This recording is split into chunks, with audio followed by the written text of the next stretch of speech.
You did not find this message. This message found you before your fingers moved, before the screen lit up, before this moment arranged itself around you like a room built specifically for your arrival. Something older than time had already marked this intersection on a map you cannot see. So let the first question land where it is meant to land. Why is it that you have survived everything that was designed to destroy you? Not escaped it, not avoided it, survived it. Why is it that the very seasons meant to silence you somehow produced in you a voice that grows louder with every attempt to suppress it? Why is it that the people who walked away from you, the doors that closed in your face, the nights when the weight on your chest made breathing feel like a negotiation? Why is it that none of it finished you? You are still here. That is not luck. That is not coincidence. That is a signature. Ask yourself something deeper now. Have you ever stood in the middle of an ordinary day and felt something extraordinary pressing against the inside of your chest? Something that did not belong to the schedule you were keeping or the role you were performing? Have you ever looked at your own life and known, not hoped, not wished, but known, that you were built for more than what you are currently living? Have you ever felt the strange sensation of being surrounded by people and yet belonging to something they cannot quite see or name? That feeling is not confusion. That feeling is calibration. Heaven is tuning you to a frequency that ordinary ears were never meant to hear. There are people in this world who move through life, collecting experiences the way others collect possessions, accumulating moments without ever asking what those moments are trying to tell them. And then there are others, rare ones, who feel every season like a chapter in a story that is bigger than themselves. Every setback lands like a sentence in a language they are still learning to read. Every loss reveals a layer. Every silence speaks. You are one of those people. You have always been one of those people. And the fact that you are here in this moment, listening to these words, is not an accident arranged by an algorithm. This is a divine appointment arranged by a God who does not waste timing. Think about the version of yourself from 5 years ago. Think about what that person believed about the future, what that person feared, what that person was certain would never change. And now look at where you stand today. You have been moved, not by your own planning, not by your own cleverness, but by something larger that kept rerouting you even when you tried to settle somewhere smaller than your destiny. Every detour was a direction. Every delay was a development. Every door that refused to open was protecting you from a room that was not built for who you are becoming. This is the question that matters most, and I want you to sit with it before you answer it. What if every hard thing you have walked through was not happening to you, but happening for you? What if the isolation was incubation? What if the rejection was redirection? What if the fire you have walked through was not punishment, but preparation? What if you have been in training for something so significant that heaven itself could not afford to let you arrive unprepared? What if 2 angels were sent ahead of you not to make your path comfortable, but to ensure that when you arrived at this moment, you would be ready to receive what has been held in reserve specifically for you? You are not here because you stumbled in the right direction. You are here because you were chosen before the foundations of the earth were laid. You were selected not because you are perfect, not because you have never doubted, not because your faith has never wavered, but because inside you there is something that refuses to quit. There is a resilience in you that cannot be manufactured, cannot be purchased, cannot be faked. It was placed in you before you took your first breath, and it has been sustaining you through every chapter of your life, whether you recognized it or not. The world will try to explain you away. It will offer you labels and limitations, categories and ceilings, diagnoses and definitions that attempt to reduce what you carry into something manageable, something ordinary, something safe. But you are not safe in the way that small things are safe. You are dangerous in the way that purpose is dangerous. You are disruptive in the way that light is disruptive when it enters a room that has been sitting in darkness. Your presence alone is an announcement. Your survival alone is a testimony. Your continued existence in the face of everything that tried to erase you is a declaration that the one who placed you here is not finished with what he started. So hear this clearly. The ache you have felt for something you cannot name is not emptiness. It is expectation. The restlessness that has followed you through seasons of plenty and seasons of lack is not dissatisfaction. It is destiny refusing to let you settle. The sense that there is something more, something greater, something waiting just beyond the edge of where you currently stand, that sense is not imagination. It is invitation. Two angels have arrived, not as symbols, not as metaphor, not as poetic language designed to comfort you and move on. They have arrived because you followed every step he planned. Because every time you could have walked away, you stayed. Every time the weight was enough to break most people, you bent, but did not break. Every time the voice of heaven whispered to keep going, some part of you, even through the tears, even through the exhaustion, even through the doubt, kept going. And that faithfulness, even when it was imperfect, even when it was trembling, has been seen and has been counted. Heaven does not operate on human timing. Heaven operates on readiness. And the arrival of these two angels in your atmosphere is heaven's way of saying that what has been prepared for you can no longer be delayed. The reservation that was made in your name before you were born is now being honored. The promise that was spoken over your life before you had a voice to speak it yourself is now moving into its season of manifestation. You were always going to arrive here. You were always going to hear these words. You were always going to stand at this exact threshold. The question is no longer whether you are chosen. The evidence of your life has already answered that. The question now is whether you are ready to step fully into what being chosen actually means, what it costs, what it carries, and what it opens. Are you ready to stop living at the edges of your own calling and walk into the center of everything that was prepared for you? The book of Jeremiah, chapter 1, verse 5, carries the answer to every question you have ever asked about why you are here. Before I formed you in the womb, I knew you. Before you were born, I set you apart. I appointed you as a prophet to the nations. That verse was not written only for one man in one moment of ancient history. That verse is a template for every life that heaven marks before it arrives on earth. You were known before you were formed.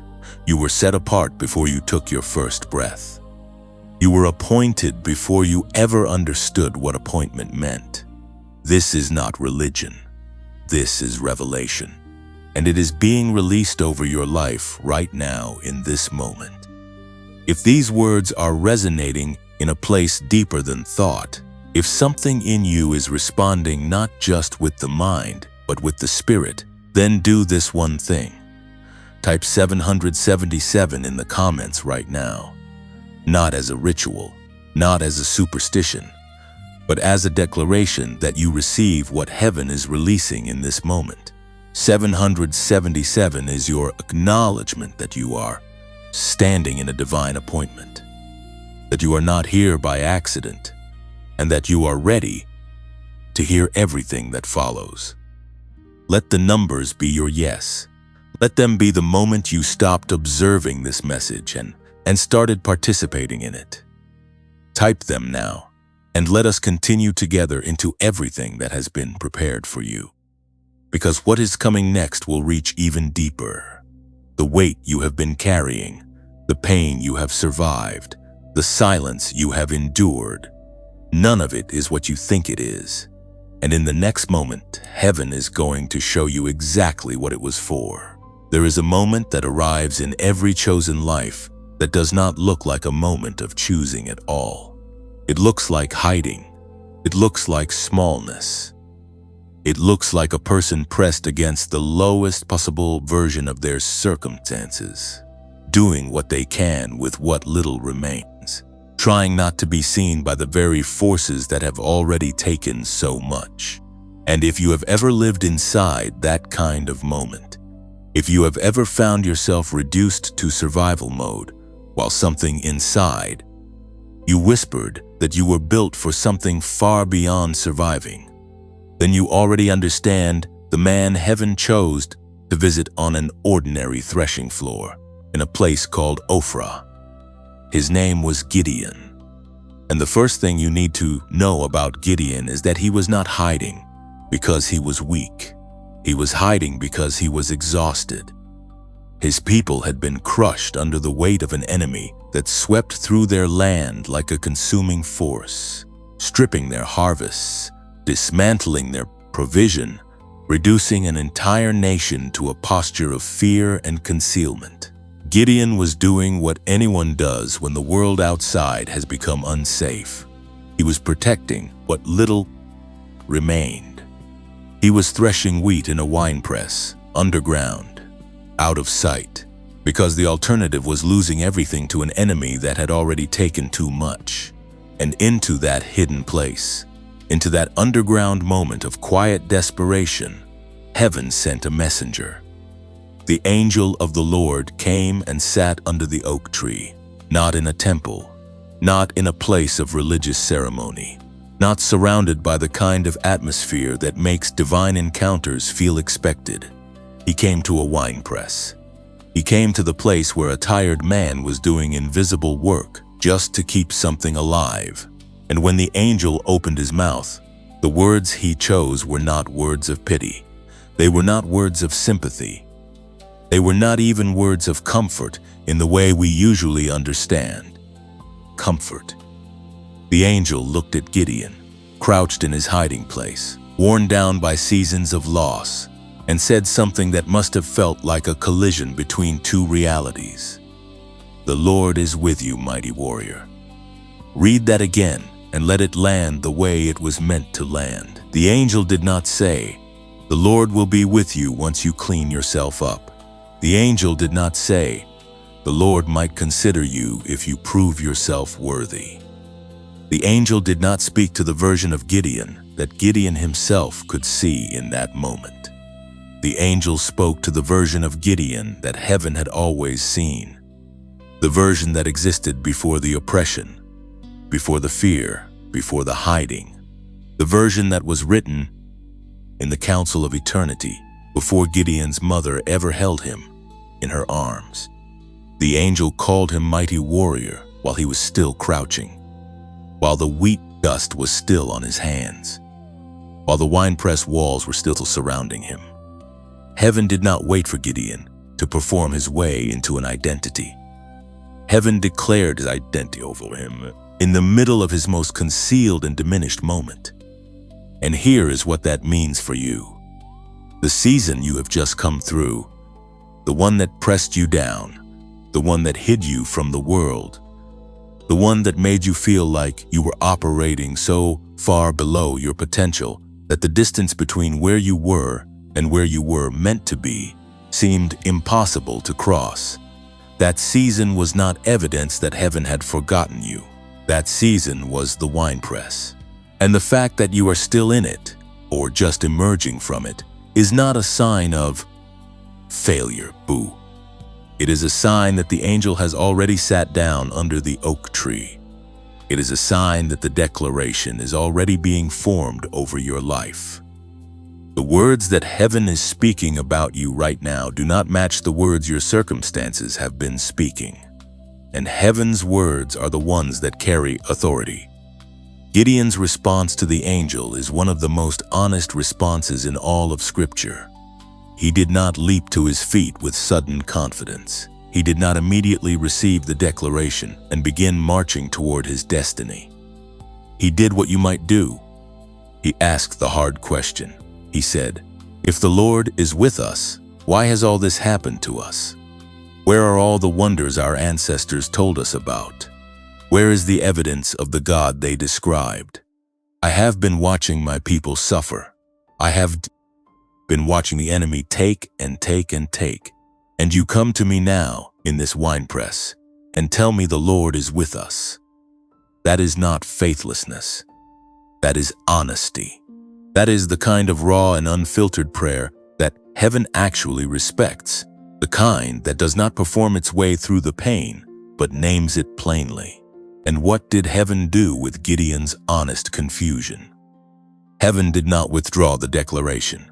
Heaven did not say, "Your doubt disqualifies you from the assignment." Heaven responded by doubling down on the calling.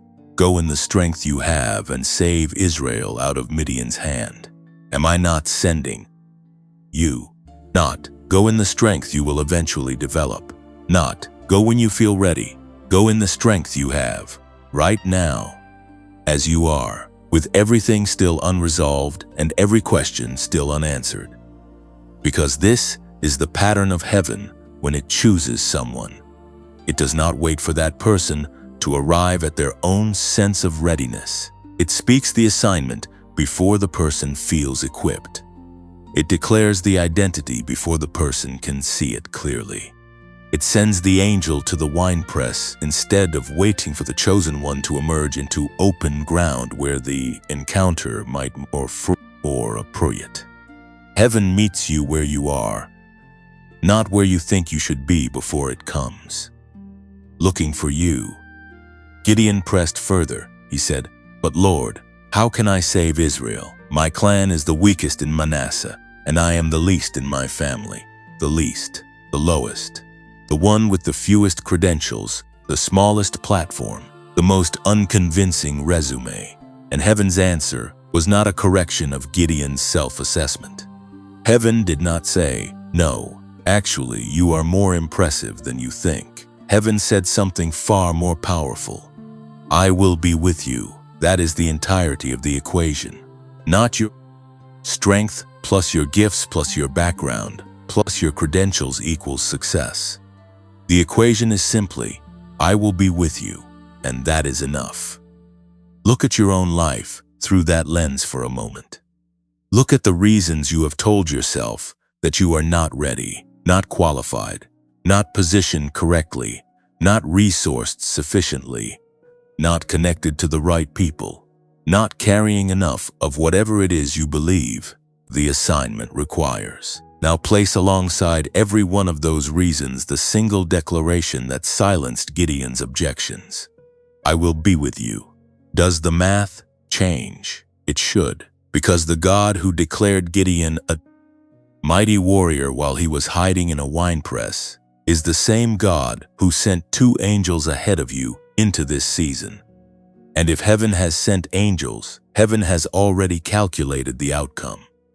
Gideon went on to do what seemed militarily irrational.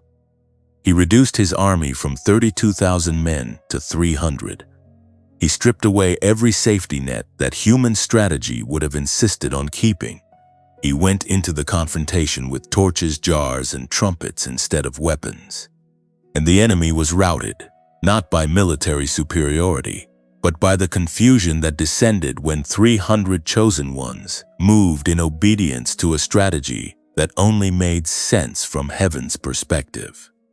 The victory was designed to be inexplicable, so that no one could claim it was achieved by human effort alone. Your breakthrough is going to look like that. It is going to arrive through a set of circumstances that makes no logical sense from the outside. It is going to happen at a scale and in a manner that cannot be fully explained by your qualifications or your resources or your connections. Because it was never meant to be explained that way. It was meant to be a testimony. It was meant to be the kind of story that begins with a winepress and ends with a nation walking in freedom, so that every person who hears it understands that the one who authored it was not limited by what was available on earth. The book of Judges, chapter 6, verse 12, carries the word that was already spoken over you before this moment. When the angel of the Lord appeared to Gideon, he said, "The Lord is with you, mighty warrior." That is your declaration today. Not because you have earned it, not because you have arrived at a place of visible strength or undeniable achievement, but because heaven sees you the way it saw Gideon. It sees what it placed inside you before the winepress season ever began.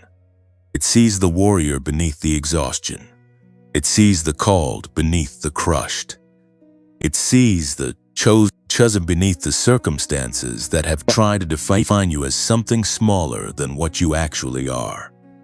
The angel came to Gideon in his hiding place and refused to let him stay hidden. And these words are doing the same thing to you right now. They are reaching into whatever winepress you have been occupying and pulling you forward into the declaration that was always true about you. You are not the least. You are not the weakest. You are not disqualified by your history or your doubts or the distance between where you are and where you are going. You are the one heaven chose, and that has never changed. No matter what the seasons between then and now have tried to tell you, the enemy does not waste resources on people who do not matter. That is something worth sitting with before you move another step forward in this message. Darkness does not organize opposition against ordinary lives. It does not dispatch resistance against people who pose no threat to its agenda. It does not surround with confusion, delay, loss, and relentless pressure the ones who were never going to amount to anything significant. The level of warfare that has followed your life is not random. It is not bad luck. It is not simply the unfortunate consequence of living in a broken world. The specific and sustained nature of what has come against you is intelligence from the other side. It is evidence that something in your assignment terrifies the darkness in a way that made you worth targeting before you ever understood what you carried. Think about the pattern of your life honestly. Think about the moments when things should have worked and inexplicably fell apart. Think about the relationships that were sabotaged from the inside before they could build into something meaningful. Think about the opportunities that appeared with such perfect timing, only to collapse in ways that seemed almost orchestrated. Think about seasons of isolation that descended without warning and lasted far longer than any natural explanation could account for.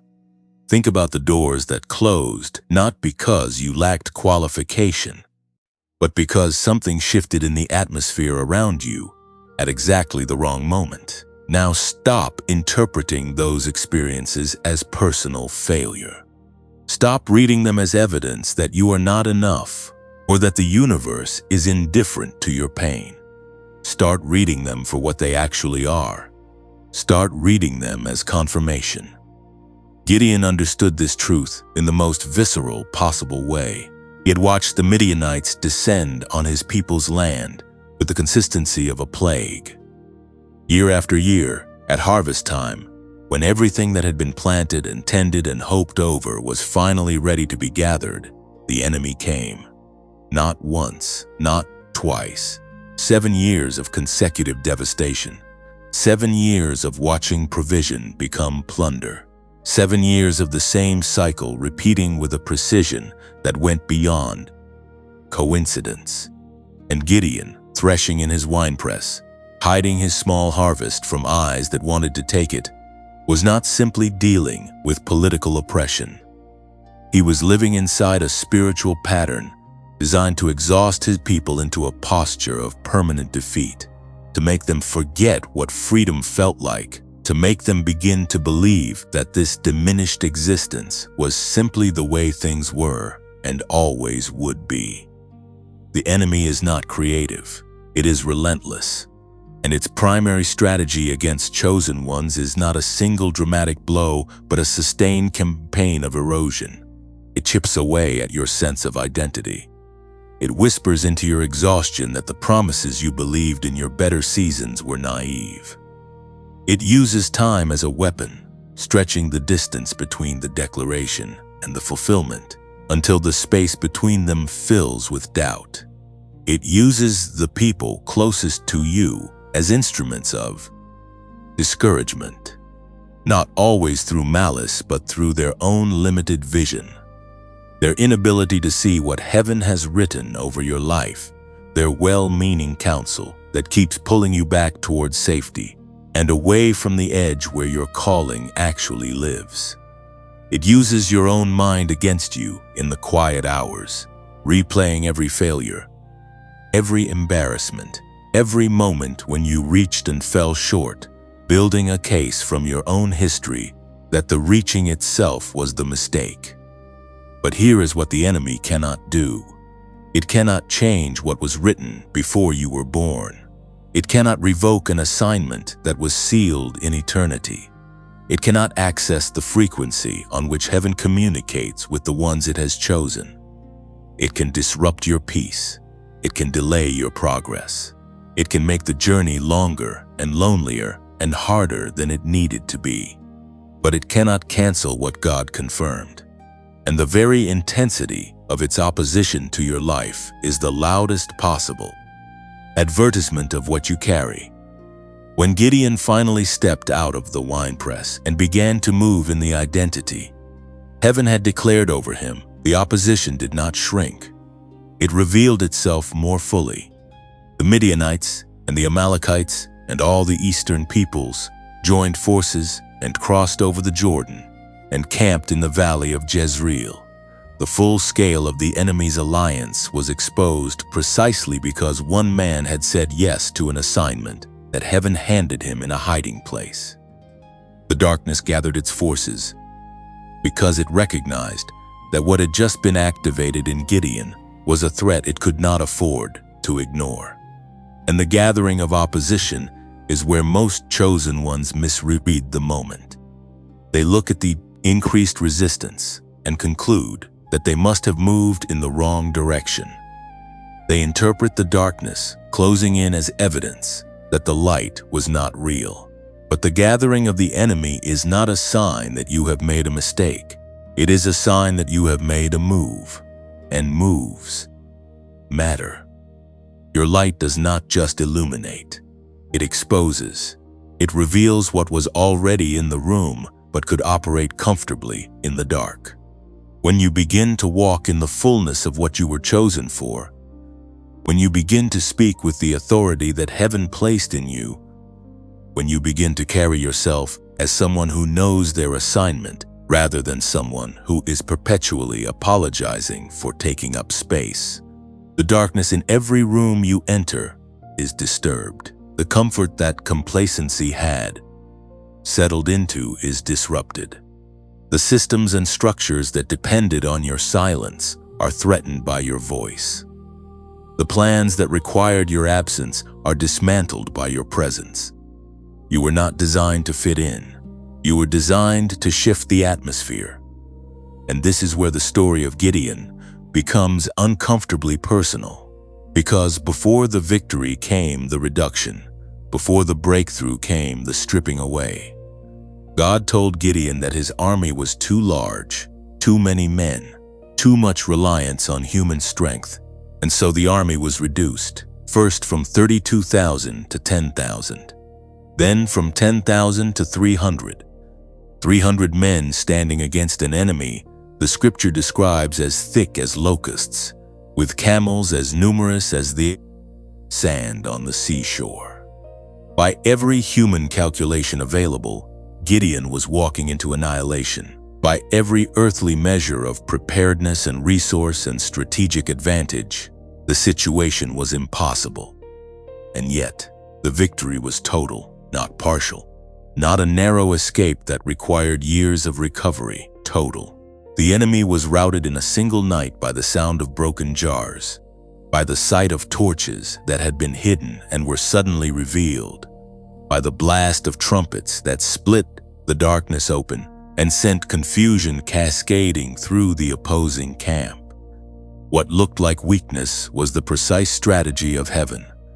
What appeared to be inadequacy was the exact configuration that made the victory undeniably divine.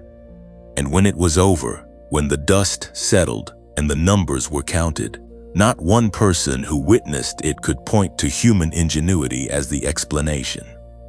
The only explanation that fit was that the one who chose Gideon had also chosen the method, and the method was designed from the beginning to make the chooser famous, not the chosen. Your reduction is not your rejection. Whatever has been taken from you, whatever has been stripped away, whatever has been removed from your hands in seasons that felt like pure loss, hear this. Heaven is not diminishing you. Heaven is refining the configuration.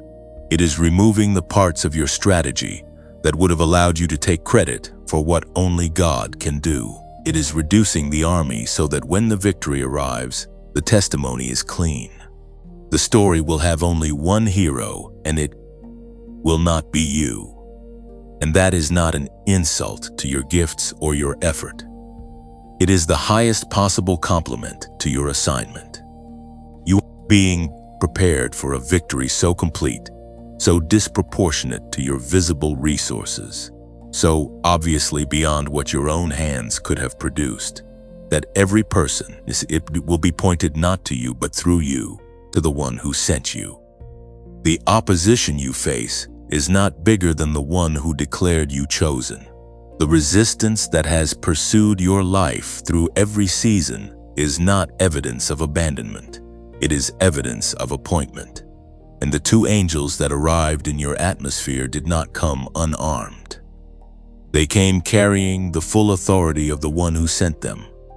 And that authority has never once been successfully challenged by any force that darkness could assemble.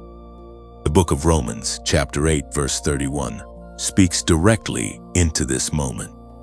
If God is for us, who can be against us? That is not a rhetorical question designed to make you feel temporarily better. That is a legal declaration about the hierarchy of power in the universe.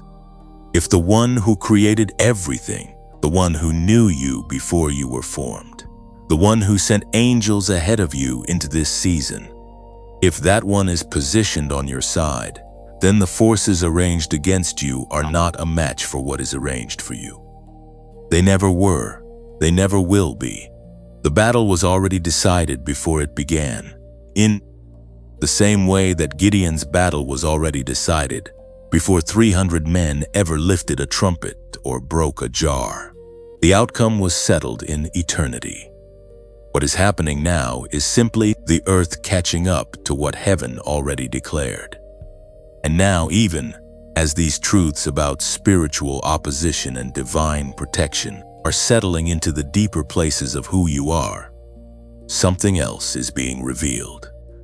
Something that does not contradict what has just been spoken, but extends it into a dimension you may not have expected. Because the God who wired Gideon for warfare did not only give him a battle strategy, he gave him a specific kind of mind, a mind tuned to receive instructions that went beyond what ordinary thinking could access. A mind capable of hearing clearly in the middle of chaos. A mind that could process the impossible and find within it a path that human logic would have dismissed before it ever had a chance to prove itself. And what science is now beginning to understand is that this kind of mind, this frequency of consciousness, is not a miracle reserved for ancient figures in ancient texts. It is a biological reality that lives inside every person heaven has marked for a purpose larger than the ordinary. Chosen ones carry a specific frequency. Researchers call it gamma. And before you allow the shift from scripture to science to feel like a departure from the sacred, understand that it is not. It is an extension of it. Because the God who designed the human brain also designed the frequencies at which it operates most powerfully. The same creator who whispered assignments into the ears of the called also engineered the neural architecture through which those assignments are received, processed, and executed. Science is not the enemy of faith. In this case, science is simply the language that maps what faith has always known to be true, that chosen ones think differently, that they perceive what others miss, that their minds, when properly aligned, operate at a level of clarity and creativity and intuitive knowing that cannot be explained by education or experience alone. This is where the work of a neuroscientist named Dr. James Rivers becomes impossible to ignore. Dr. Rivers is a researcher with more than 30 years of dedicated study in the field of brain science, trained at the Massachusetts Institute of Technology, with research connections that extend into programs developed in collaboration with NASA. For decades, he has been asking a question that most of his colleagues in conventional academic circles were not willing to take seriously. Why do some minds perform at levels that seem to defy the ordinary ceiling of human cognitive function? What separates the person who moves through life accessing creative solutions, intuitive leaps, and accelerated learning from the person who has the same raw intelligence but never quite unlocks it in the same way? And after thousands of days of research, after examining brain activity across a wide spectrum of subjects including children, creative geniuses, advanced meditators, and high performers in fields ranging from art to science to athletics, Dr. Rivers arrived at an answer that is elegant in its simplicity and staggering in its implications. The difference is frequency, specifically the presence and accessibility of two particular brainwave states. The first is theta, operating between 4 and 8 cycles per second, the frequency associated with deep creativity, accelerated learning, intuitive processing, and the kind of calm clarity that most adults have to work extremely hard to access, because the demands of modern life train the brain away from it, almost from the moment childhood ends. Children live in theta. It is why they learn languages effortlessly, why they imagine without inhibition, why they approach problems with a freshness that adults have largely forgotten how to access. The second frequency is gamma, the wave associated with what researchers describe as peak cognitive performance, the eureka moment, the state of flow in which complex problems suddenly become navigable, in which the brain integrates information across multiple regions simultaneously, in which the experience of insight arrives not as a slow construction but as a sudden and complete illumination. Gamma is the frequency of the mind operating at its highest registered capacity. And in the brainwave profiles of every subject, Dr. Rivers examined who demonstrated what most people would describe as exceptional mental performance. Both theta and gamma were consistently present and accessible. What Dr. Rivers also discovered, and this is the part that connects directly to everything you have been hearing about chosen ones and divine frequency, is that the brain can be guided into these states through a process called brainwave entrainment. The brain has a natural tendency to synchronize with rhythmic external stimuli. When it is exposed to precisely calibrated audio frequencies, it begins to follow, to attune, to align its own electrical activity with the pattern it is receiving. It is not manipulation. This is neuroscience working with the brain's own design rather than against it. And using this principle, employing specific audio technologies including binaural beats and isochronic tones calculated to guide the brain gently and efficiently into theta and gamma states. Dr. Rivers developed something that required only 7 minutes of daily listening to produce measurable and lasting changes in how the brain accesses these elevated frequencies. 7 minutes. Not an hour of demanding meditation practice. Not years of specialized training. Not pharmaceuticals or devices or complicated protocols that require a laboratory to administer. 7 minutes of listening with intention, daily, consistently, and the brain begins to remember frequencies it had lost access to. It begins to rebuild pathways that modern life had allowed to atrophy. It begins to operate in the register that chosen ones were designed to occupy. The product that contains this 7-minute audio protocol is called the Genius Wave, and its name is not marketing language.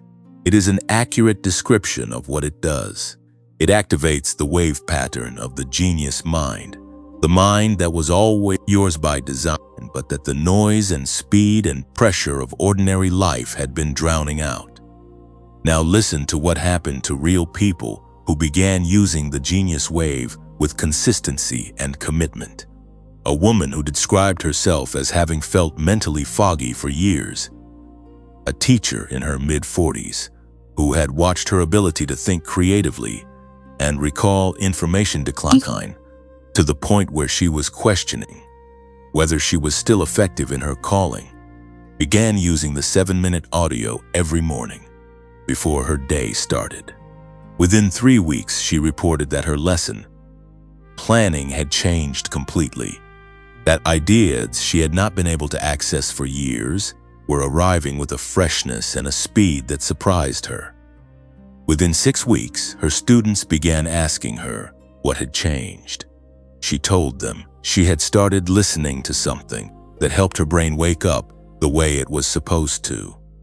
More than 18,000 people have now used what Dr. Rivers created, and the return rate sits below 4%. That number matters. It means that the overwhelming majority of people who gave this 7 minutes a day kept it because it worked, because they felt the difference in a way that was undeniable. A man who had been working the same position in his company for 11 years consistently passed over for advancement, not because he lacked the intelligence, but because he could not seem to access the clarity and creative problem-solving that leadership required under pressure. Began the protocol.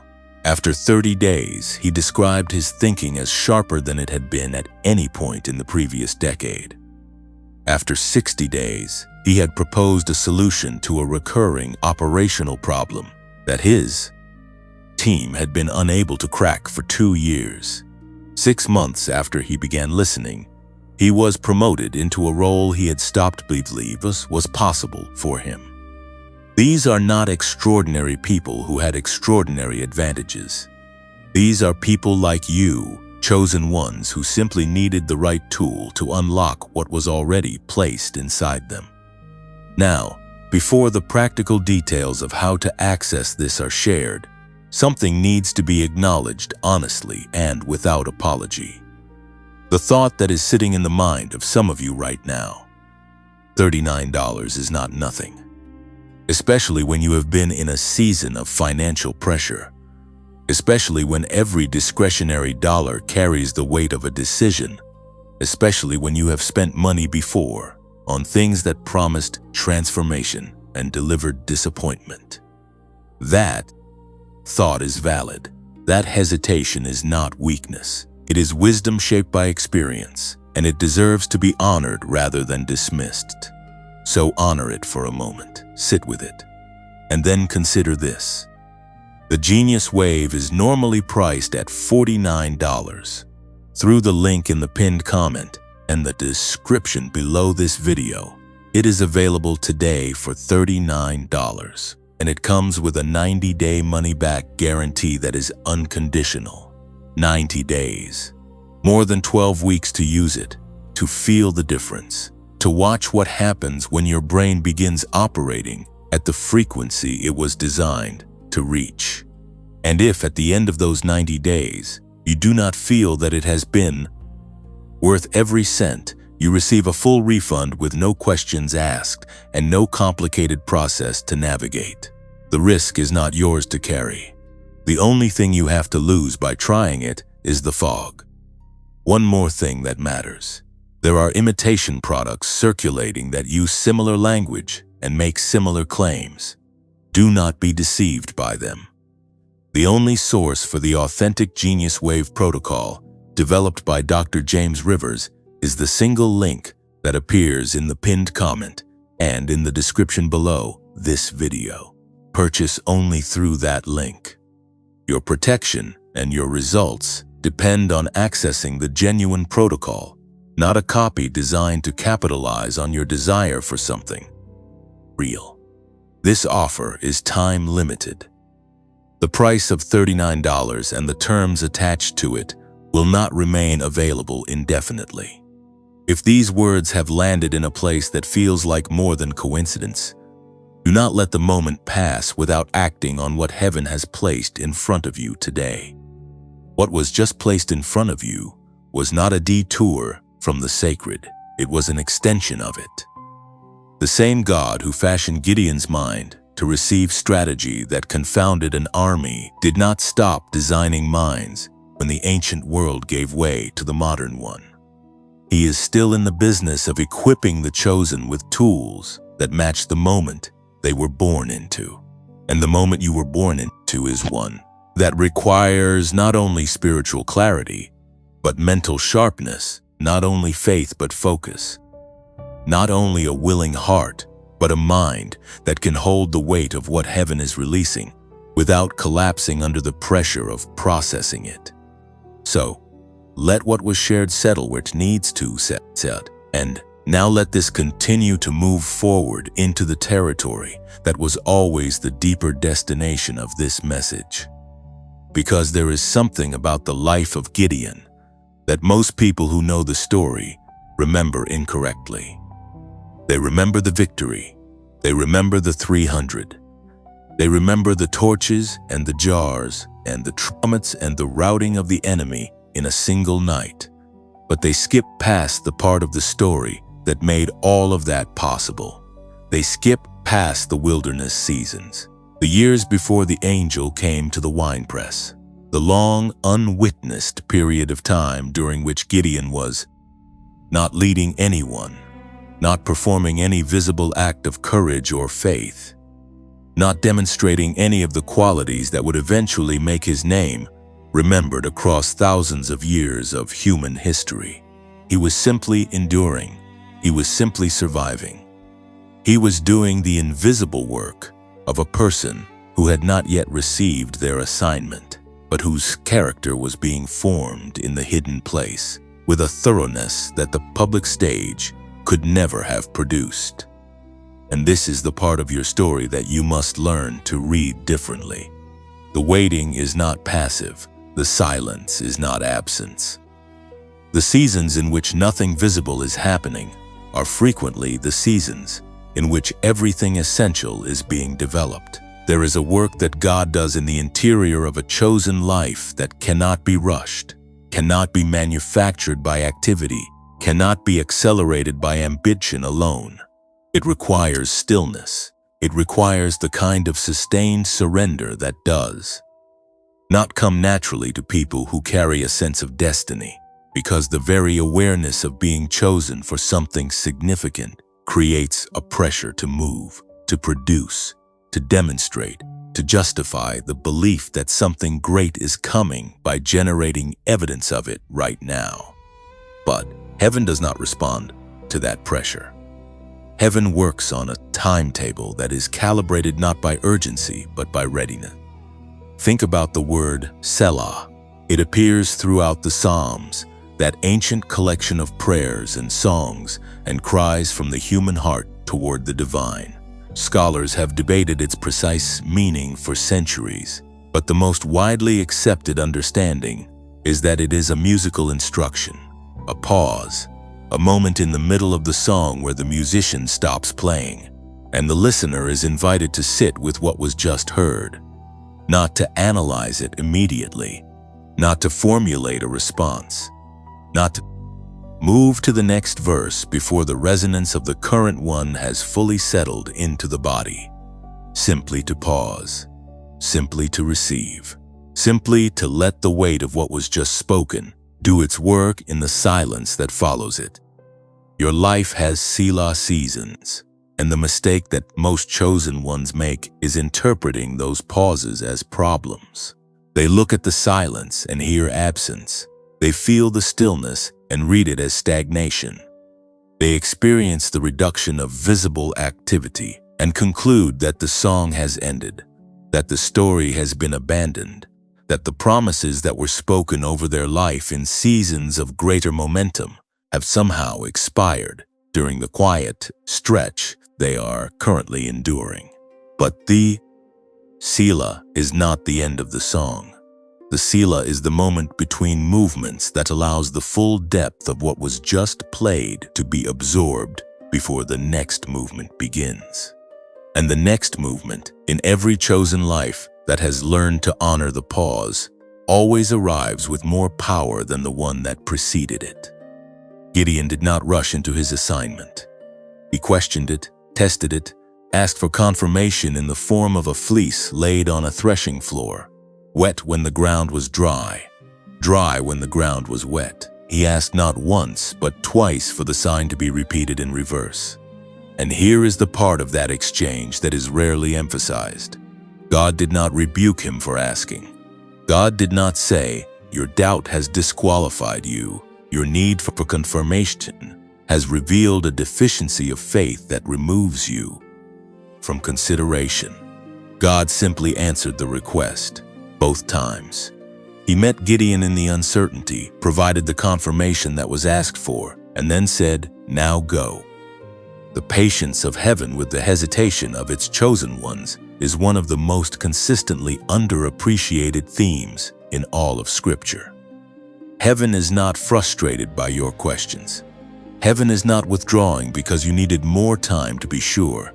Heaven is answering the fleece, even now, even in this moment.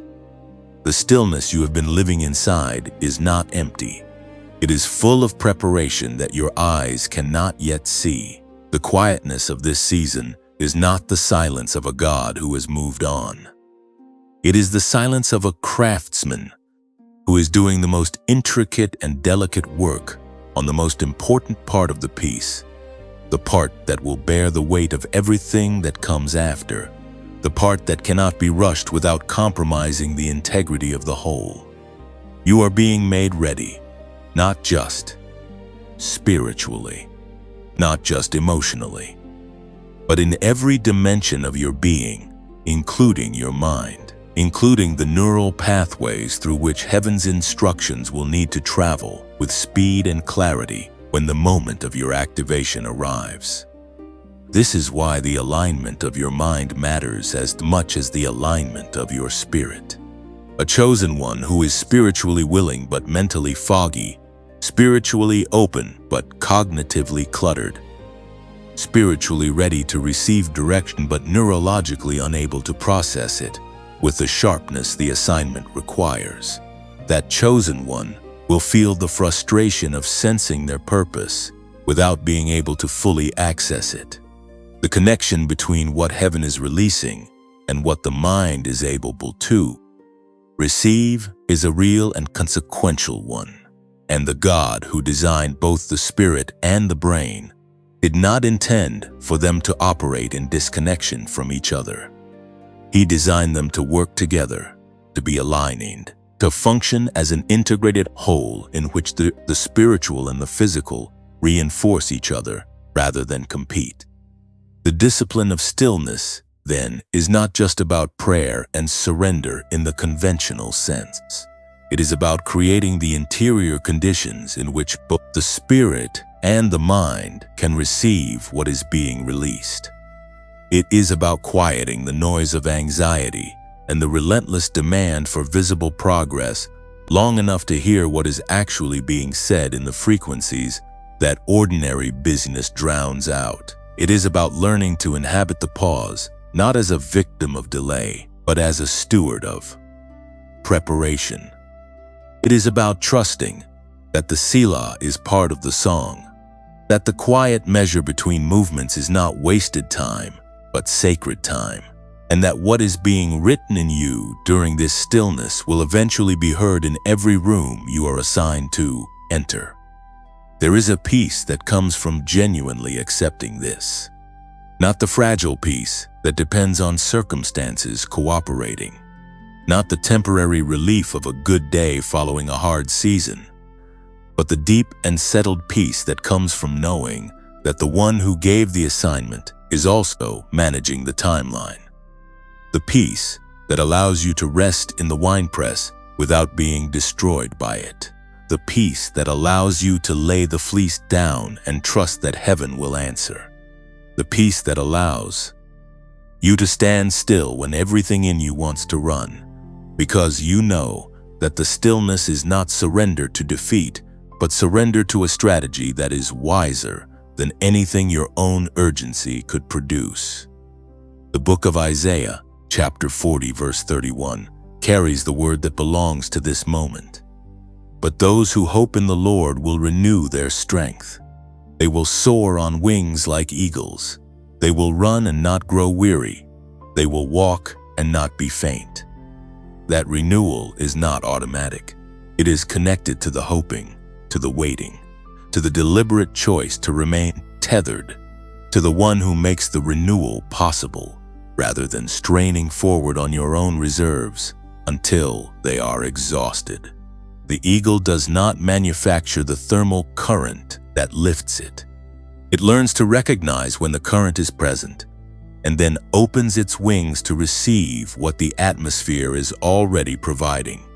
You are an eagle, and the current is rising beneath you even now, in the stillness, in the waiting, in the Selah that you have been living inside without fully understanding what it was preparing you for. Open your wings. The lift is already here. There is a moment in every chosen life when the private become public. When what has been forming in the hidden place begins to move outward, not because the person is fully ready, not because every question has been answered or every doubt has been resolved, but because the season of concealment has completed its work, and the assignment now requires expression. Gideon did not stay in the winepress forever. The preparation that happened in that hidden place was real and necessary and sacred, but it was never meant to be the final destination. It was meant to be the launching point. And the courage it took to step out of that winepress, to move from the invisible place of quiet formation into the open ground where the calling would be tested and proven and witnessed. That courage is the same courage that heaven is now asking of you in this moment. Because you have been in a winepress of your own, not necessarily a physical one, but there has been a place, a season, a sustained period of concealment in which the most important work of your life has been happening, that the world around you could not see and could not measure and could not validate. You have been forming. You have been deepening. You have been carrying a weight of preparation that looked from the outside like stillness, but was on the inside a constant and demanding process of becoming. And now something is shifting. The atmosphere around your life is beginning to change in ways you can feel, even if you cannot yet fully articulate them. The season of the winepress is giving way to something that requires you to be seen. Not for the sake of visibility, not for the sake of recognition or applause or the validation of an audience, but because the assignment that was placed in you was never only for you. It was placed in you so that it could move through you and into the lives of every person who is waiting on the other side of your obedience. This message exists because someone chose to step out of their own winepress and speak what heaven was releasing. These words are reaching you right now because someone made a decision to be public about the private things that God was doing, to carry the fire of what was being built in the hidden place into the open, where it could become warmth for others who were freezing in their own darkness. And if these words have done anything for you today, if they have reached a place in you that needed to be reached, if something has shifted in your understanding of who you are and why you are here and what the seasons of your life have been building toward, then you are holding something that was not given to you only to keep. This is where the community matters. This is where the connection between listeners and between seekers and between chosen ones who are walking parallel paths through parallel seasons becomes something more than a number on a screen.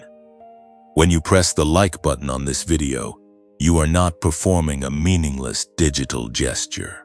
You are participating in a signal that tells the system which built this platform that this content is worth amplifying, that it reached someone, that it did something real, that it belongs in front of more people who are sitting in their own winepress seasons, wondering if anyone can see them, wondering if their pain has a purpose, wondering if the angels that Scripture promises are truly present in their atmosphere. Your like is a vote for those people. It is an act of intercession on behalf of every chosen one who has not yet found their way to a message that speaks their name. When you share this video, you are doing something even more powerful. You are becoming the angel for someone else. Think about that for a moment. Think about the person in your life who is in the deepest part of their hidden season right now. The friend who has gone quiet. The family member whose light seems dimmer than it used to be. The colleague who is carrying something heavy that they do not have words for yet. The person you have been thinking about even as these words have been playing. The one whose face appeared in your mind during a sentence that was not addressed to them, but somehow landed exactly on their situation. You sharing this message with that person is not a casual act of forwarding content.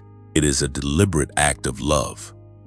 It is you saying, I heard something that was meant for you, and I care enough about what you are carrying to make sure it reaches you. That is not small, that is enormous. When you subscribe to this channel, you are building a tether to a continuous flow of what heaven is releasing through this space. The messages that come through here are not manufactured content, produced on a schedule designed to satisfy an algorithm. They are words that arrive through a process of listening and waiting and willingness to speak what is being heard, even when the speaking is costly. They are words that are aimed at the chosen ones, the ones who feel the weight of their calling, even when they cannot name it, the ones who sense that there is something more, even when everything around them insists on less.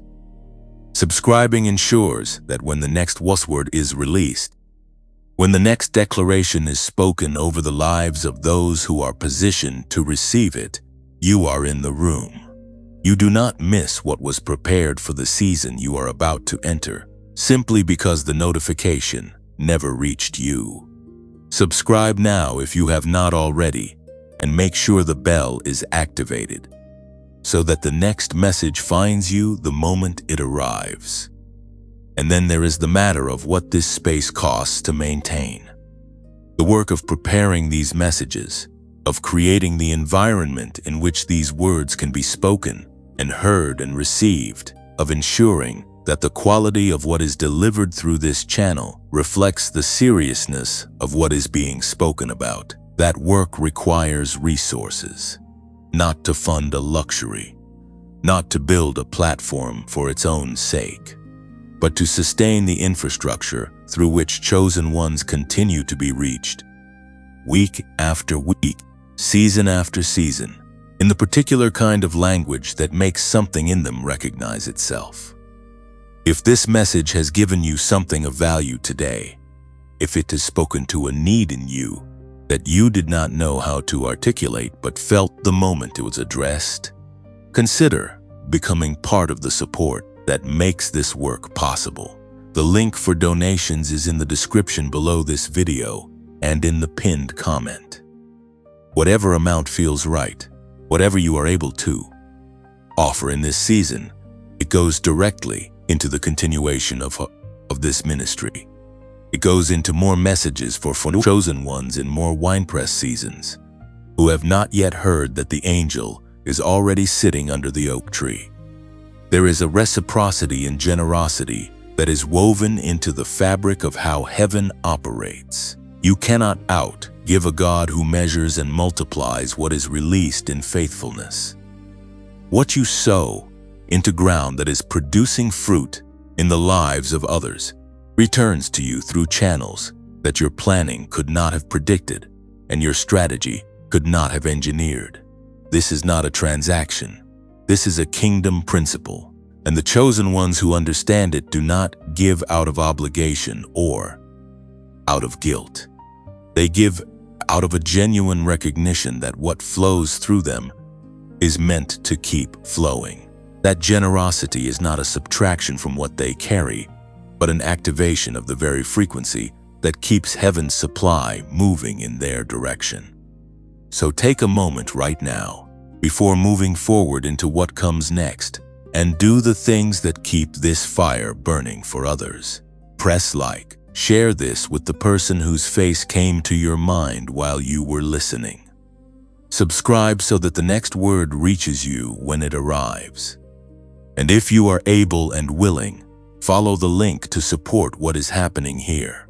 Because the winepress season is ending for you. The open ground is ahead.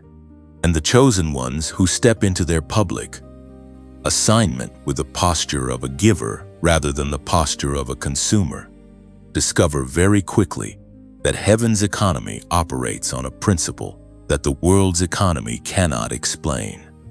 The more you release, the more you are trusted with. The more you give, the more you are positioned to receive. And the more you participate in lifting others, the higher your own ceiling rises. Gideon did not win the battle for himself. He won it for a people. He stepped out of his winepress, not to build his own legacy, but to break the chains of an entire generation that had forgotten what freedom felt like. And the favor that rested on his life during that battle was not because he was the most qualified candidate heaven could have found.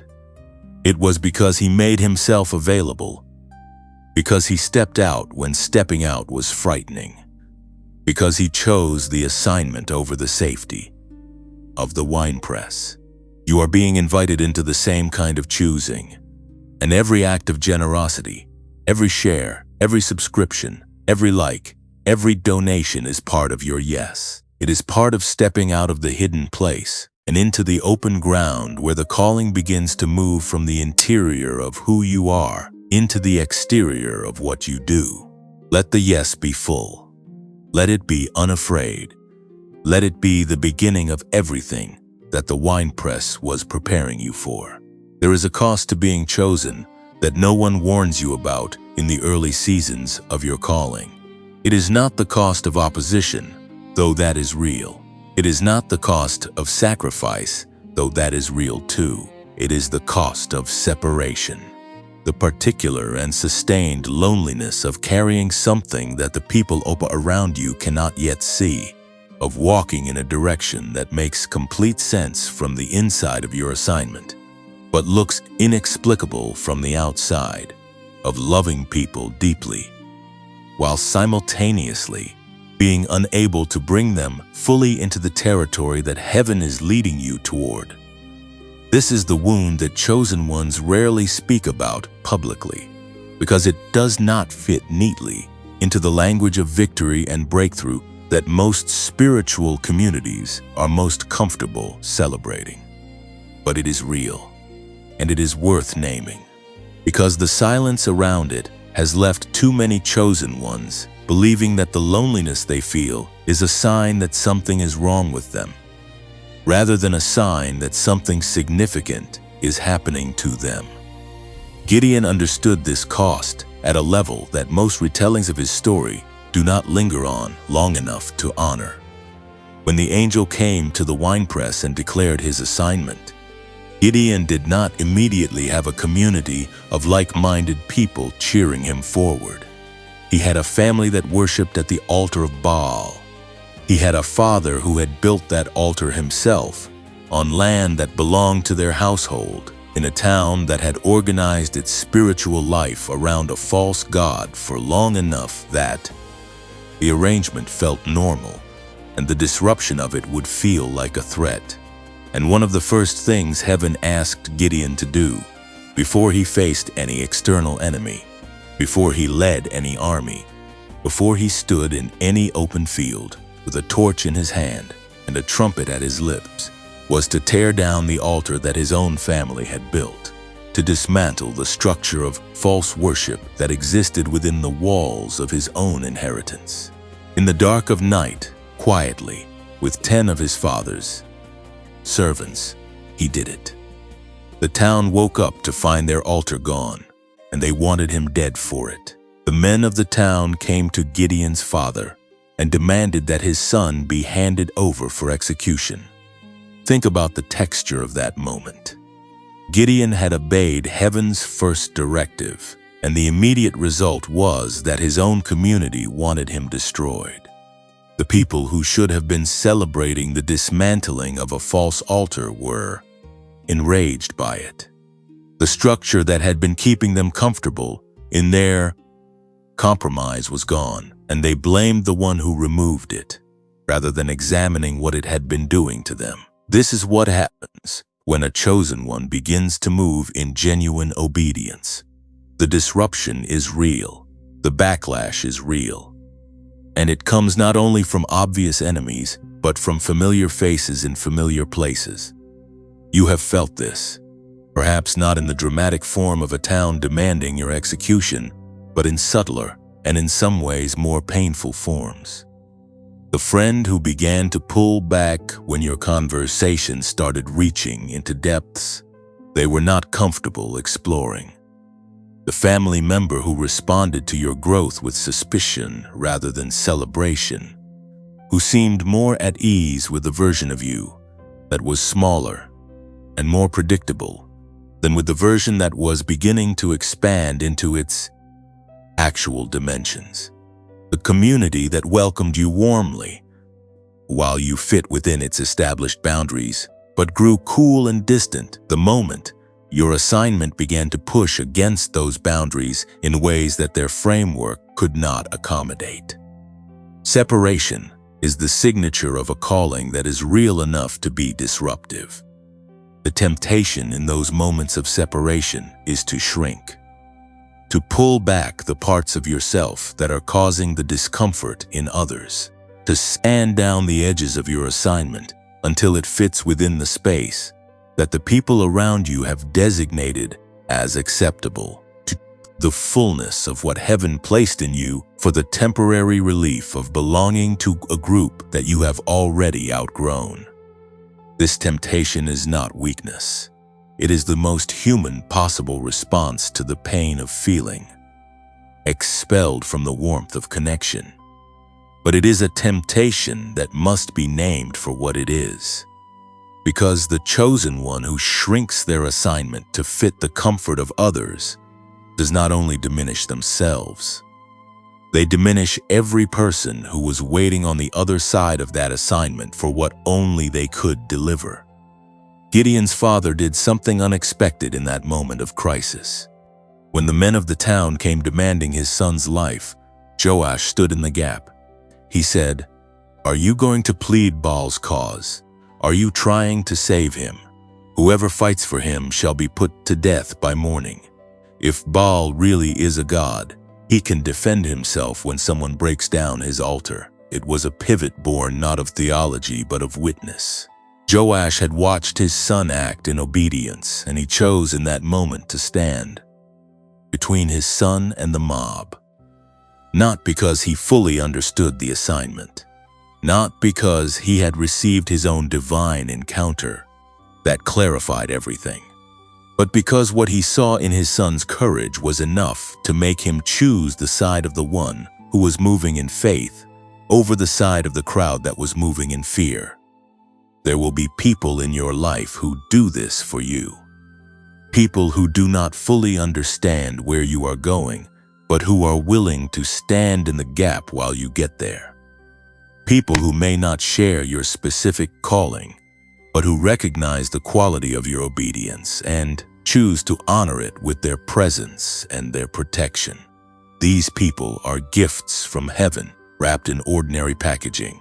They arrive without announcement, and they stand without fanfare, and they hold the line in moments when the opposition is loudest and your own voice feels smallest. Learn to recognize them. Learn to honor them. Learn to receive their covering without demanding that they first understand everything about the direction you are moving in. Not everyone who walks with you needs to see what you see. Some of them are simply called to walk beside you while you see it. But here is the harder truth. Even with those people present, even with the Joshes of your life standing in the gap, there will be moments of aloneness that no human presence can fully address. Moments in the deep of night when the assignment feels too large and the resources feel too small, and the distance between where you are and where you are going feels uncrossable. Moments when the cost of the separation has accumulated to a weight that presses down in ways that prayer feels too thin to lift and community feels too absent to help. In those moments, what heaven offers is not an explanation. It is a presence, the same presence that came to Gideon in his winepress, the same presence that does not wait for you to have cleaned yourself up or resolved your doubts or produced evidence of your worthiness before it arrives. It comes to you as you are, in the place where you actually are, and it says the thing that your circumstances have been loudest in contradicting. The Lord is with you, not was with you in your better seasons, not will be with you when you have sorted out your current ones, is with you, present tense, in this exact configuration of difficulty and uncertainty and longing, in this specific texture of the aloneness you are carrying right now. In this moment, in this breath, in this place where you are wondering if the cost of obedience is worth what it is taking from you. The Lord is with you, and that presence does not make the cost disappear, but it makes the cost bearable. It makes the separation survivable. It makes the aloneness something other than abandonment, because the one whose company matters most is already in the room. The anointing that rests on a chosen life is not decoration. It is not a title or a feeling or a pleasant spiritual experience reserved for moments of corporate worship when the music is moving and the atmosphere is charged. It is a substance. It is a weight. It is a real and present reality that changes the atmosphere of every space the Anointed One inhabits, and every conversation the Anointed One enters, and every problem the Anointed One is assigned to address. And that substance comes at a cost because it is powerful enough that the world around it does not remain neutral in its presence. It either responds or it resists. It either draws toward the light or it recoils from it. And the chosen one who carries the anointing must learn to hold steady in both responses, to neither inflate with pride when the drawing happens, nor collapse with despair when the recoiling does. The book of 1 Samuel, chapter 16, verse 7, speaks into the heart of what makes a chosen one, chosen in heaven's economy. The Lord does not look at the things people look at. People look at the outward appearance, but the Lord looks at the heart. The heart, not the resume, not the platform, not the following, not the credentials or the connections, or the visible markers of success that the world uses to determine who is worth listening to, and who is worth following, and who is worth sending. Heaven looks at the heart and finds there what no external measure could ever capture or confirm. It finds the willingness to obey when obedience is costly. It finds the faithfulness to remain when remaining is painful. It finds the surrender that is offered not in the easy moments but in the hardest ones, the surrender that costs something real and is offered anyway because the one it is being offered to is worth more than what it costs. That is what heaven is looking for, and it has found it in you. The anointing that rests on your life is the evidence of what heaven saw when it looked at your heart and found there something it could trust with an assignment this significant. Do not let the cost of carrying it convince you to put it down. The weight is real, but so is the one who is carrying it with you. Something is about to break open in your life, not crack, not shift slightly in a more favorable direction. Break open. The way a seed breaks open when the pressure of what is inside it finally exceeds the strength of the shell that has been containing it. The way dawn breaks open after the longest and darkest night, not gradually and apologetically, but suddenly and completely, flooding everything that the darkness had claimed with a light that does not negotiate with shadows. The way Gideon's 300 broke open the night over the valley of Jezreel with the sound of shattered jars and the blaze of torches that had been hidden until the exact moment that heaven designated for their revealing. What has been hidden in you is about to be revealed, and the revelation is going to arrive not as a whisper, but as a declaration that the atmosphere around your life cannot ignore. You have been in the compression phase. Every chosen one goes through it. It is the season that precedes the breaking open, the season in which everything seems to be tightening rather than expanding, in which the space you are occupying feels smaller rather than larger, in which the evidence of forward movement is so minimal that the temptation to conclude that movement has stopped entirely becomes almost irresistible. The compression is not comfortable. It was never designed to be. It is designed to build pressure, and pressure, in the hands of the one who designed the process, is not a destructive force. It is a creative one.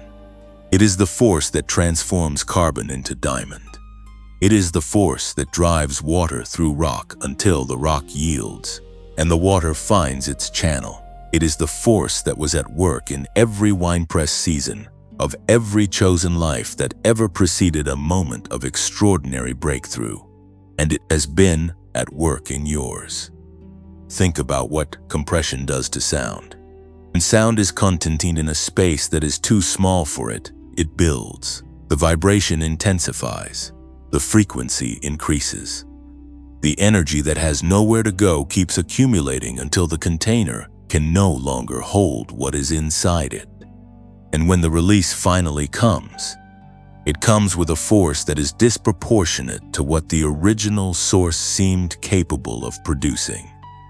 The jar that Gideon's 300 were carrying did not look like a weapon. From the outside, it was simply a clay vessel, ordinary, unremarkable, the kind of thing you would pass without a second glance in any marketplace in the ancient world.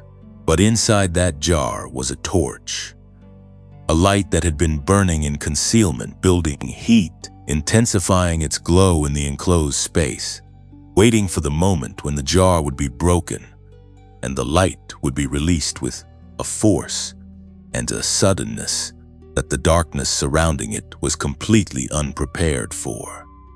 You are that jar, and the light inside you has been burning in the compression of your hidden season, growing in intensity precisely because it has had nowhere to go, building toward a moment of release that it is going to be proportionate not to how you looked from the outside during the containment, but to how bright the fire inside you has been burning while you were waiting.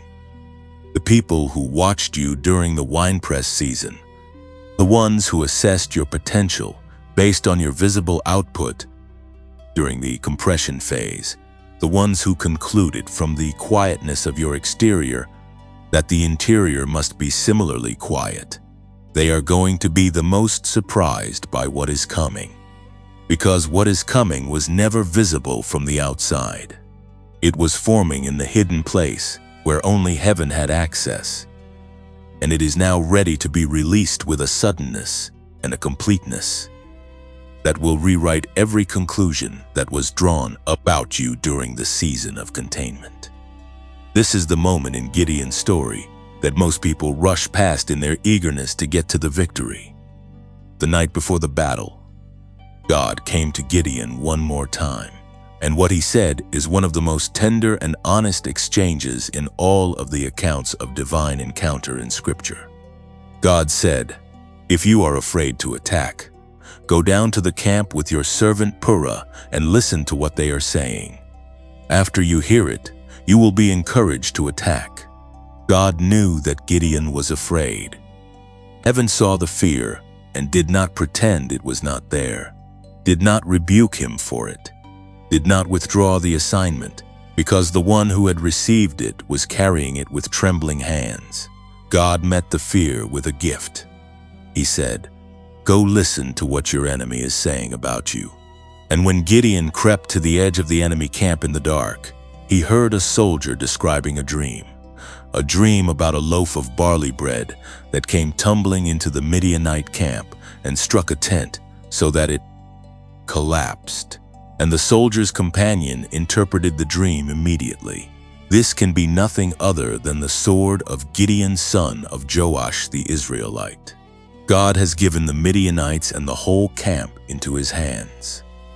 The enemy was dreaming about Gideon's victory before Gideon was fully convinced it was possible.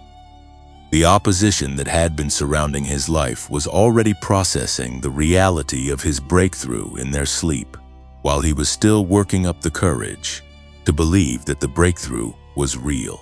And when Gideon heard those words, Scripture says he worshiped. He bowed down on the ground in the dark at the edge of an enemy camp, surrounded by an army that vastly outnumbered everything he had brought with him, and he worshiped. Because in that moment, he understood something that changed everything. The outcome was not in question. It had never been in question. The only variable was whether he would trust what heavens had already settled long enough for Tuts to show up and participate in the victory that was already written. Your enemy has already dreamed your victory. The forces that have been arranged against your life have already, in the councils of darkness, registered the reality of what is coming for you.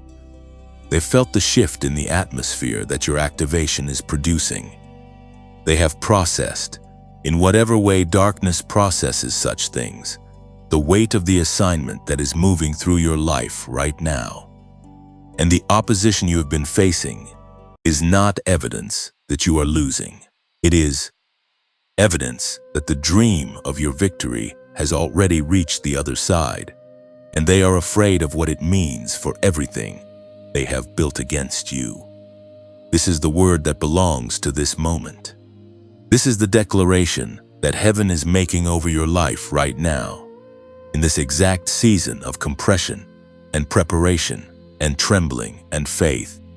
Two angels have arrived in your atmosphere, not as a comfort for the defeated, but as an escort for the victorious.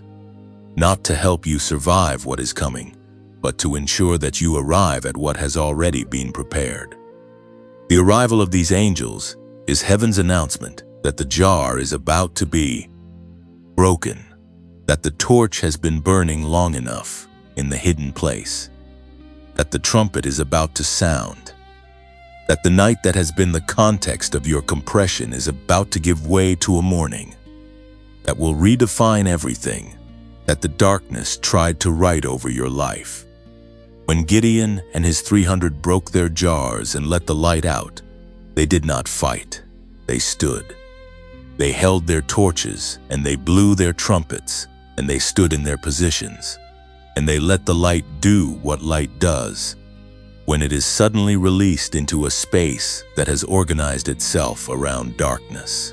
The enemy turned on itself. The confusion that descended on that camp was not manufactured by human strategy. It was the natural consequence of darkness encountering a light it had no framework for processing. And your breakthrough is going to work the same way. The obstacles that have seemed immovable are going to begin moving not because you finally found the right human strategy to dismantle them, but because the light that has been building in you during the compression is about to be released with a force that reorganizes everything around it. The book of Habakkuk, chapter 2, verse 3, speaks directly into the waiting that has preceded this moment. For the revelation awaits an appointed time. It speaks of the end and will not prove false. Though it linger, wait for it. It will certainly come and will not delay. The appointed time is not a vague and indefinite future. It is a specific coordinate on heaven's timeline that was set before you were born and has not moved regardless of how long the waiting has felt. The revelation that is coming for your life is not late. It is on schedule, and the schedule belongs to the one who does not miscalculate and does not forget and does not abandon what he started in the lives of the ones he chose before the foundations of the earth were laid. The jar is breaking. The torch is being revealed. Stand in your position and hold your light. If these words have reached the place in you that needed to be reached today, if something in you has shifted from the trembling of uncertainty into the steadiness of a faith that has heard enough to stand on, then type these words in the comments right now. Type, "I will stand." Let those 3 words be your Gideon moment. Let them be the moment you crept to the edge of the enemy camp and heard the dream that confirmed the victory. Let them be the moment you bowed in worship in the dark because you finally understood that the outcome was never in question. Type, "I will stand." And let heaven register your yes in this moment, because the angels that have arrived in your atmosphere are waiting for exactly that declaration to move to the next phase of what they were sent to accomplish in your life. There is a word that has been building beneath every sentence of this message, pressing upward through every story and every declarations and every moment of recognition that has landed in you as you have been listening. It has been present in the winepress, and in the angel's greeting, and in the broken jars, and in the dream that Gideon overheard at the edge of the enemy camp. It has been woven into the fabric of everything that has been spoken over your life in this hour. And now it is time to bring it fully to the surface, to name it without apology and without qualification, because you have earned the right to hear it clearly after everything this message has walked you through. The word is inheritance. What is coming for you is not a reward that you are working toward. It is not a prize that will be awarded to you if your performance meets the required standard. It is an inheritance. It was set aside for you before you were born. It has your name on it, and nothing that has happened between the moment it was designated and this moment in which you are standing has the authority to revoke it. The concept of inheritance in the ancient world carried a weight that our modern understanding of it has largely lost. In the culture in which Gideon lived, in the culture in which the entire narrative of Scripture was written and breathed and transmitted from generation to generation, inheritance was not simply the transfer of property or wealth from one person to another. It was the transfer of identity. It was the passing on of name and bloodline and standing and future. When a father spoke blessing over a son, when a patriarch laid his hands on the head of the one he was designating as heir, he was not merely redistributing assets. He was declaring a destiny. He was speaking into existence a future that the recipient would grow into, a future that the words of the declaration were actively shaping even as they were being spoken. The blessing was generative. The inheritance was alive. And the inheritance that heaven has designated for you is alive in exactly that way. It is not a static accumulation waiting passively in some celestial holding place until the right moment arrives for it to be transferred. It is dynamic. It is moving toward you even as you are moving toward it. It is being shaped and prepared and arranged in real time by the one who designated it, adjusting to meet you exactly where you will be when you arrive at the threshold of its reception. The angels that have been sent ahead of you are part of that preparation. They are not observers. They are workers. They are actively clearing the path, actively engaging the opposition that would delay your arrival, actively preparing the atmosphere of the spaces you are about to enter so that, when you walk in, the environment is already beginning to align with the assignment, rather than resisting it. Think about what it means to walk into a room that has been prepared for your arrival. The difference between entering a space that does not know you are coming and entering a space where someone who loves you has been present ahead of you, making ready, arranging, ensuring that what you need is in place before you arrive. The difference is not subtle, it is total. And this is the reality of what the two angels in your atmosphere are doing right now. They are in the rooms you have not yet entered, working on your behalf, preparing what your eyes have not yet seen, ensuring that when you arrive at the next threshold of your assignment, the ground is already being made ready to receive the weight of what you carry. Gideon's story did not end with the victory in the valley of Jezreel. It ended with a declaration from the people that might be the most important part of the entire account, and yet part most frequently glossed over in the familiar retellings. The Israelites said to Gideon, "Rule over us, you and your son and your grandson, because you have saved us from the hand of Midian." They were offering him a dynasty. They were offering him exactly the kind of visible, established, generational authority that most people who have survived the winepress and the fear and the reduction and the impossible odds would find extremely difficult to refuse. They were offering him the crown, and Gideon said, "I will not rule over you, nor will my son rule over you. The Lord will rule over you." In his moment of greatest earthly triumph, at the peak of his visibility and his credibility and his social capital, Gideon pointed away from himself. He took the crown that was being pressed into his hands and redirected the honor toward the one who had actually produced the victory. And this is the posture that heaven is asking of you as you move toward the inheritance that has been prepared in your name. Not a posture of false humility that pretends you do not carry what you carry. Not a posture of self-diminishment that dishonors the gifts that were placed in you by denying that they are real, but a posture of genuine surrender that holds the assignment and not with open hands, that exercises the authority of the calling without confusing it with ownership, that carries the crown without ever forgetting who placed it there and why it was given and what it is ultimately for. The inheritance is real. The crown is real. The authority that comes with walking fully in the assignment that heaven designated for your life is real. But it was never meant to terminate in you. It was meant to flow through you into every life that is positioned to receive what you carry. The chosen one who understands this does not grasp the inheritance. They steward it.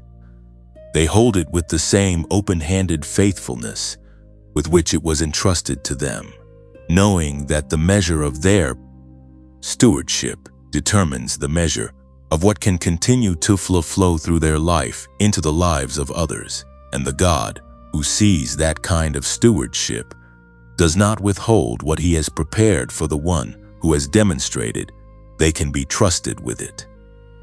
Your bloodline is being rewritten in this season, not just your personal history, not just the trajectory of your own individual life, but the generational story that flows forward from you into the lives of those who will come after you. What is being broken off your life in this season is not only breaking off of you, it is breaking off the inheritance that your children and your children's children will walk into.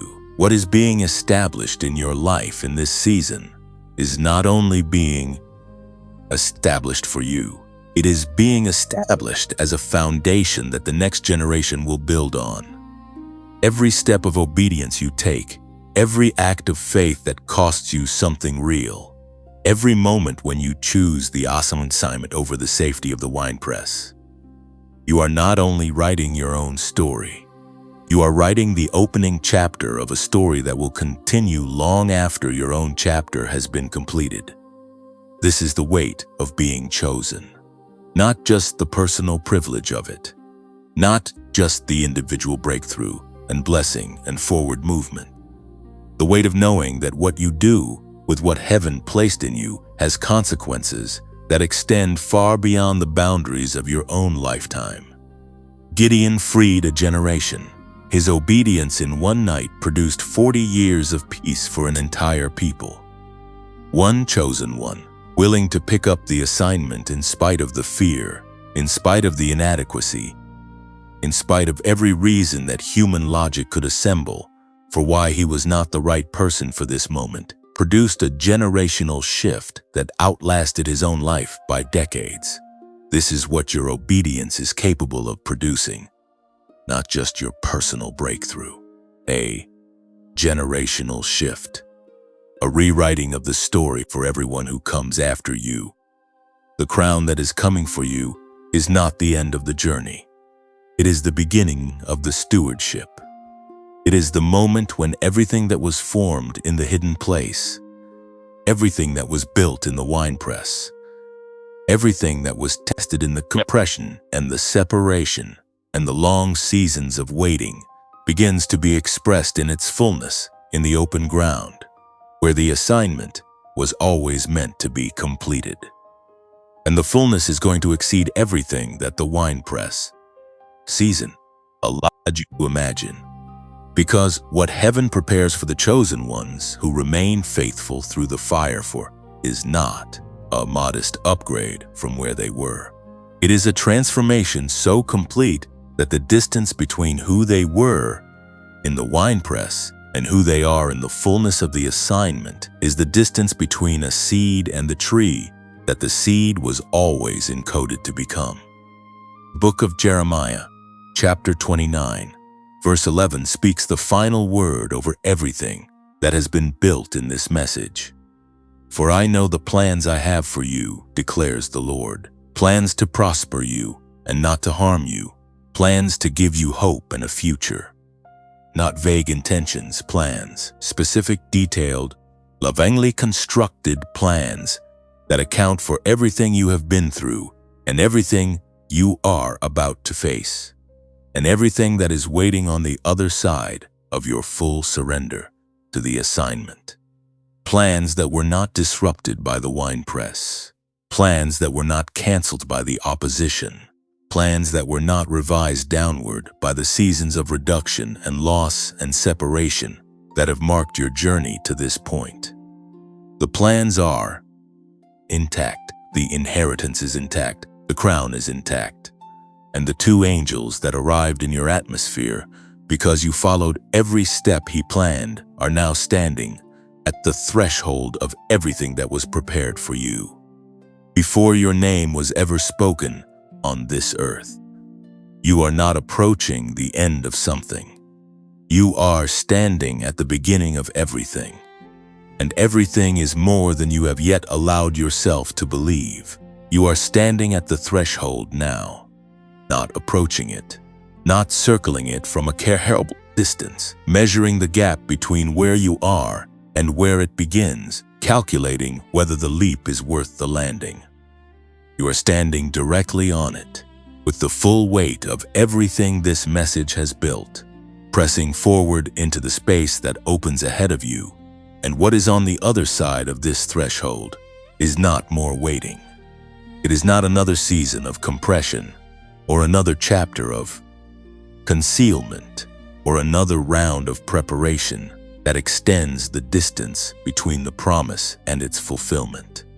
What is on the other side of this threshold is the beginning of the life that was written for you before a single day of it had yet occurred. And the only thing left to do is walk through. Everything that has been spoken in this message has been building toward this moment. The declaration that you were found and not lost, that the angel came to the winepress and spoke mighty warrior over a crouching and exhausted man, that the opposition against your life is intelligence from the other side, confirming what you carry, that your mind was designed to operate at a frequency that exceeds what ordinary life has been permitting it to reach, that stillness is not the absence of progress, but its deepest form, that the practice of daily alignment connects the physical and the spiritual into a unified wholeness, that the anointing costs what it costs and is worth every cent of the price, that the jar is breaking and the torch is being revealed, that the inheritance has your name on it and has never been revoked. All of it has been leading here, to this breath, to this moment, to this threshold. And before you cross it, something needs to happen that is older than strategy and deeper than information and more essential than any practical step that was shared in any section of this message. Something that Gideon did when he crouched at the edge of the enemy camp and heard the dream that confirmed his victory. Something that the chosen ones throughout all of human history have done at every threshold moment, at every hinge point in their story where the old season gives way to the new one, and the weight of what is coming requires more than human courage to carry. Before he moved, Gideon worshipped. And before you move, let us do the same. Close your eyes if you are able. Let the noise of everything around you settle for just a moment. Let the demands of your schedule and the weight of your circumstances and the accumulated pressure of every season that has brought you to this point rest for just these few breaths. And let what is about to be spoken be not words on a screen or sounds in your ear, but a genuine transaction between your spirit and the spirit of the one who placed you here. Father, this one who is listening right now came to this message because you sent them here. You know the name of every person who has heard these words today. You know the specific shape of the winepress they have been living in. You know the texture of the opposition that has pursued their life. You know the weight of the separation they have carried and the cost of the faithfulness they have maintained through seasons that tested everything they believed about you and about themselves. And you know the inheritance that has been reserved in their name since before the foundations of this world were laid. So speak over them now. What you spoke over Gideon in that hidden place. Speak, mighty warrior, over every person who has been crouching in their concealment and needs to hear from heaven that the concealment is ending. Speak, the Lord is with you, over every life that has felt the weight of aloneness and interpreted it as abandonment. Speak plans to prosper and not to harm over every heart that has been so battered by the journey that hope has become a risk it is afraid to take again. Let the two angels that were sent into their atmosphere complete the work they were assigned to complete. Let every chain that has kept them smaller than their calling be broken in this moment. Let every false altar that was built on the land of their inheritance be torn down with the same holy boldness that moved through Gideon in the dark of that first obedient night. And let what is released in this moment echo forward into the lives of everyone who will be touched by the fullness of what this chosen one was always meant to carry. In the name that is above every name. Amen. Now open your eyes, because what just happened in that prayer was not performance. It was transaction.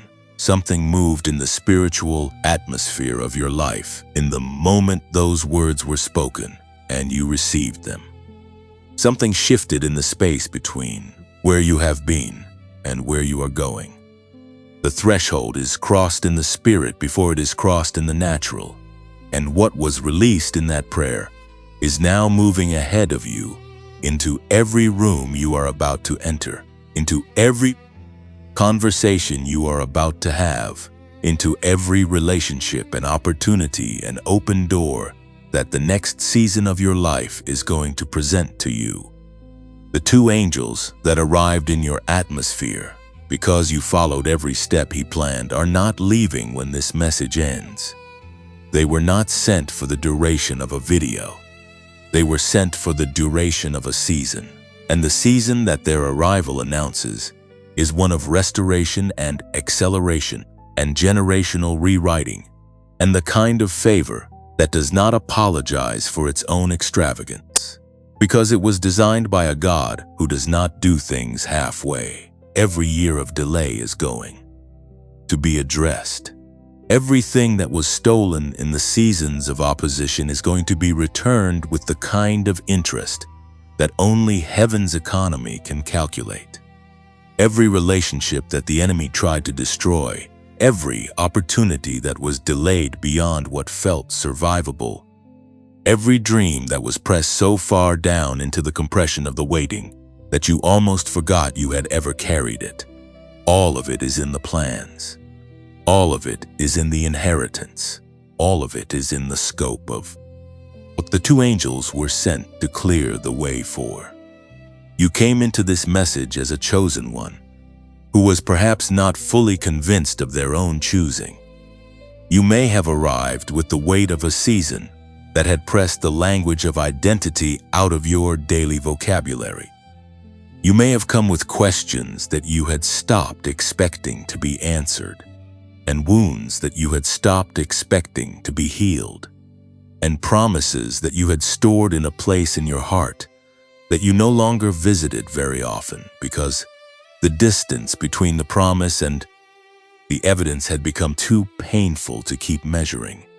And what heaven has done in this hour is reach into every one of those places and speak with the voice that spoke light into darkness, and order into chaos, and life into everything that was without form and void. It has spoken over you. It has declared you. It has confirmed the assignment and the inheritance and the crown and the future that was written for you before you had a name. Do not leave this moment without letting it cost you something. Let it cost you the smallness that you have been settling for. Let it cost you the ceiling that you constructed out of other people's limitations and your own unprocessed wounds. Let it cost you the version of yourself that was surviving the winepress instead of emerging from it. That version served its purpose. It kept you alive through the season that the emerging version needed the winepress to produce. But it is not who you are going forward. Who you are going forward is the one that the angel called Mighty Warrior. Who you are going forward is the one that heaven prepared before the foundations of the earth. Who you are going forward is the one that two angels were sent to escort into the fullness of an inheritance that has always been yours and is now, in this moment, being released into your hands. If this message has reached you in the place it was intended to reach you, then carry it forward. Not just in your own heart, forward into the lives of every person who is still in the winepress, who has not yet heard the angel's declaration over their own life, who is still interpreting the hiding place as failure rather than formation. Press the like button so that this message finds more of them. Share it with the specific person whose face came to your mind during these words, because their winepress season deserves the same declaration that yours just received. Subscribe so that the next word reaches you the moment it arrives, because what is coming in the next message was written for the version of you that this one has just called forward. And if you feel led to support the work that makes these messages possible, the link is waiting in the description below and in the pinned comment. And whatever you release from that place of generosity will return to you through our channels that your own planning could not have engineered. You are a chosen one. You were chosen before time began. You have been prepared through every season that tried to define you as something less. You have been escorted by angels who arrived because you followed every step he planned. And you are standing now at the beginning of everything that was always written for you. Walk through the threshold. The inheritance is on the other side, and the one who prepared it has been waiting with more patience and more love and more certainty about your arrival than you have ever been able to fully comprehend. Go now, chosen one. Everything is ready.